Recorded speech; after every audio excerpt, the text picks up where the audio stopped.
Yeah. John, back to Ukraine. Given the operatives in Ukraine, given the attacks on the websites, is there still room for diplomacy to work? In short, we believe there is. And it's certainly the department's hope that diplomacy can prevail. But the administration is not willing to give up on the effort to solve this diplomatically. Yeah, Mike? Can you confirm if Russia is using any of their Wagner Group mercenaries in this, or is it all going to be government? I cannot.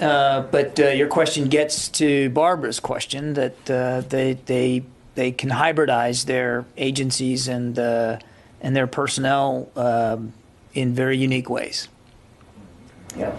Yeah, so, I got to get to the phones here pretty quick. no, yeah, I waited so you can No, go. no, it's all right. Go Okay, ahead. thank I you. called on you. Yeah, I thank you. It's actually more a reminder to me to get to the phones than it is to you. You can go to the phone and come No, back. no. Thank you. So based again to revisit the Ukraine. Thanks for sharing this information. But based on this information that you just mentioned, are you able to assess whether such a potential attack or invasion by Russia, based on this pretext attack that might be coming, is something imminent?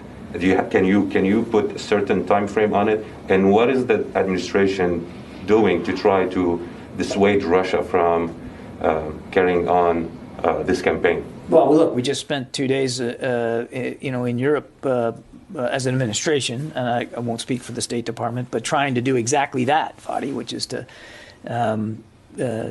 to find ways to de-escalate the tensions and to prevent an incursion diplomatically. So we're still very much into Jim's question. We still very much believe that there's room, there's time and space for diplomacy. We do not believe that Mr. Putin has made a final decision yet.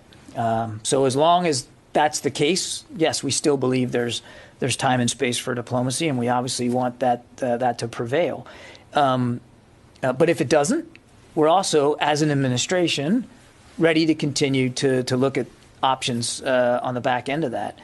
And as for timing, I wouldn't begin to speculate right now. Again, we still think there's, back to my time and space argument, that there's time and space for diplomacy. So I wouldn't begin to hypothesize or speculate about if there's an incursion, when that could happen. That we are seeing these indications of pretextual moves by Russia certainly gives us deep concern, and I think that's one of the reasons why we're willing to talk about it now.